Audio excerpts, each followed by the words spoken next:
Kim, I think it was in 1993, she had us do things like go on field trips to find out, well, where do adults with disabilities, where do they live? Like when their parents die or they retire and they can't take care of them any longer. And the places that we went were very depressing. And we thought, oh no, we can't do this. Well, Kim was one of the people that stepped up and said, oh, we aren't going to do this. We're going to do something so our kids can live in their community. In the dictionary next to the word visionary, there's a picture of Kim. One day I was sitting in the back of the sanctuary and Kim slid into the pew next to me, and she leaned over and she said, I need you. Our son Mark had, at the time the village was starting, was just about to graduate from high school. And we had the concern of what will he do with his days? And at first he wasn't so sure this was a great idea. But it made all the difference. 17 years ago we moved here, and our son was alive then, Mikey, and he has special needs, and so we asked around where were the good places. And I was told about this place, and so I met Kim, Gail Harning, there were several others way back then, and just kind of got to know them. It was exactly what we needed. We wanted to become a big part of it, and so we did. We first became aware of the village through one of our Insperity employees. So she began to tell me more and more about how this person, Kim Brusatori, had started this nonprofit organization and how it was such a tremendous need in this community. You know, from the minute that I met and talked with Kim, it ignited a fire in me to join her. And I already saw that she had a vision. Thank you for making the village, Mommy. The hardest thing for us was that Michael had trouble going places. He had trouble with places where he felt uncomfortable. And to find a place where he felt comfortable was not an easy thing. And I mean, there was a lot of refusals to go beyond the door. And Kim made that happen. When Jake was 3, we got him tested. And they knew right away that he was autistic. But they said he's high functioning, so you know, we can do lots of different things with him. And I called Kim and I told her, and I cried like I'm crying now, sorry. And Kim said, we're all gonna get in a room and we're gonna plan out everything that needs to be done for Jake. And seeing how each time, you know, whether it was my family or another family had a need, and how the village met the need was, you know, again, just pointed us to this was the Lord, you know, that this was something that He wanted to happen. And so we felt like that Kim would work with getting Michael beyond the door into a day-hab setting, and she did. Me and my wife took in a special needs daughter about 2 years ago. She's a bundle of joy, and just you never think you can love anymore till she came into our lives. My hope for her is that she doesn't have to go back to the institutional living where we got her from. I mean, to give her a meaningful opportunity at a place like the village. Bobby needed somewhere else to live, and so we drove to Ohio, picked him up and brought him down, said we were going to change his life. And we would take him places and do things with him. We quickly found out what every caregiver knows. Being a caregiver is tough duty. The thing that we have heard from our son Mark and from most of the villagers that they cherish the most is their independence.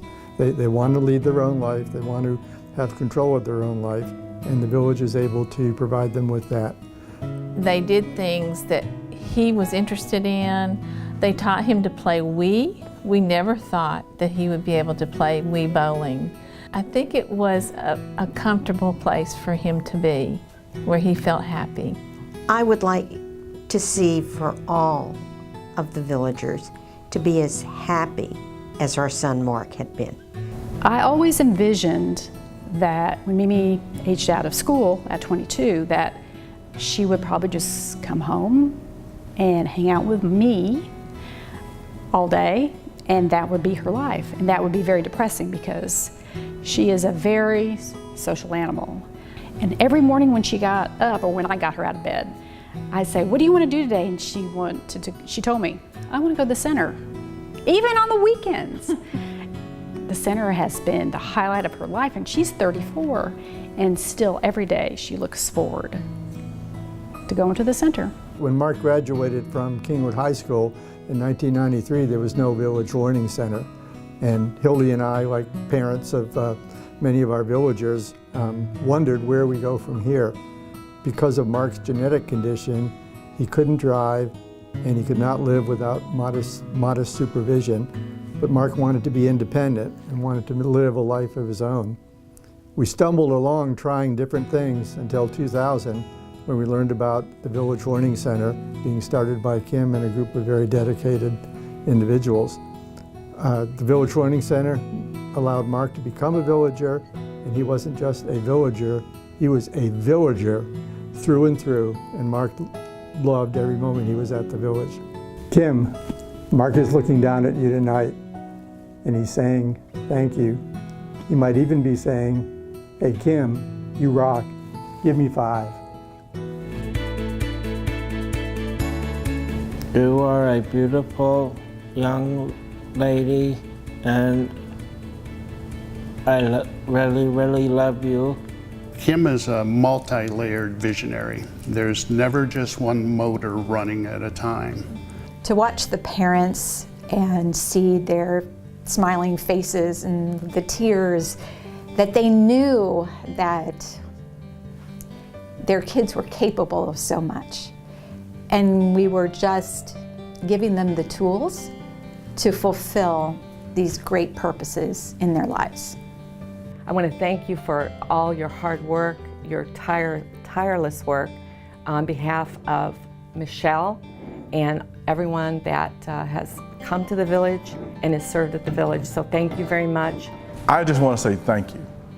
You have really given me the inspiration, and you really put forth the legwork for and outlined the blueprint for a parent with a special needs kid. Yeah, and I so much admire you for what you have done through these years. Finding this place was what brought us to Kingwood, where we got to meet you, and you've just become such a dear friend. I just want to say that you are one of the barrier breakers for those with special needs. And it's been a tremendous ride, and I wish you all the best. I love you.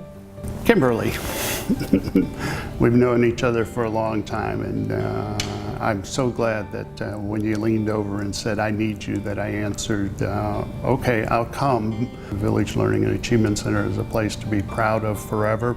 For everyone who comes here, they are changed by coming here, and it's all because of you. I know I'm changed. So thank you very much. Love you. Kim, I want to thank you for all you did to make our son and all the villagers so happy.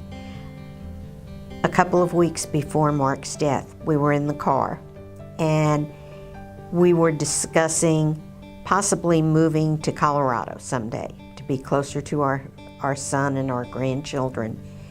And Mark overheard that and piped up with, "It's okay if you want to move to Colorado, but I'm never leaving.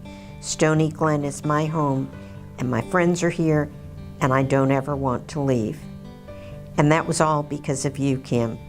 Every night when I say my prayers, I pray to you in thanksgiving for the things that you have helped create. And I am very happy that I've had some moments where I've gotten to help in my small way. You have really taken the bulk, the leadership position in really creating something wonderful that you can be proud of. It's your legacy, and you have so many people that are thankful, and I'm sure you don't even know it. Kim, you are irreplaceable. I can't imagine our lives without you.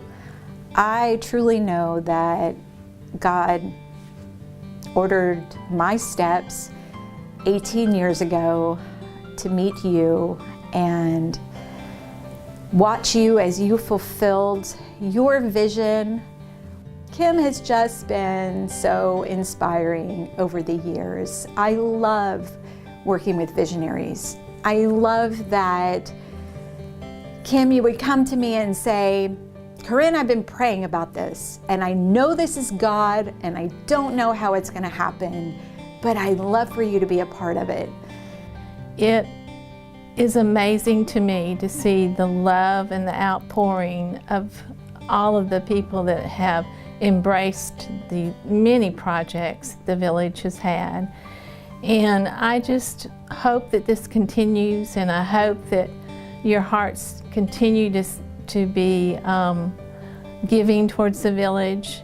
It is one of the things in this world that I feel like is a shining star.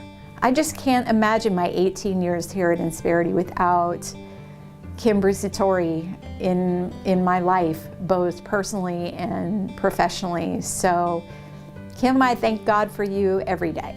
You're just amazing and awesome, and I'm so blessed to know you and to know that you're not going away.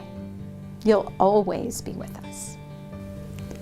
Kim, thank you for making the village happen. Your vision, your heart, your unwavering resolve, you are the reason the village is here. And now you've set a new goal to make the village self-sustaining, both today and forever. Well, Kim, we've got your back. We are all here tonight to join with you and support you in your campaign to secure the future of the village. Thank you.